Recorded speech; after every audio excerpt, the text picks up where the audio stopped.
অনুষ্ঠানে সভাপতিত্ব করেন ঢাকা প্রেস ক্লাবের সভাপতি আওরঙ্গজেব কামাল ও পরিচালনা করেন ঢাকা প্রেস ক্লাবের সাধারণ সম্পাদক মোহাম্মদ দেলোয়ার হোসেন।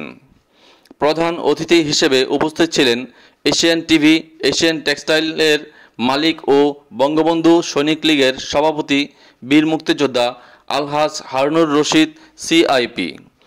বিশেষ অতিথি হিসেবে উপস্থিত ছিলেন জাতীয় পার্টির সিনিয়র ও চেয়ারম্যান 4 বারের সাবেক এমপি সৈয়দ আবু হোসেন বাবলা।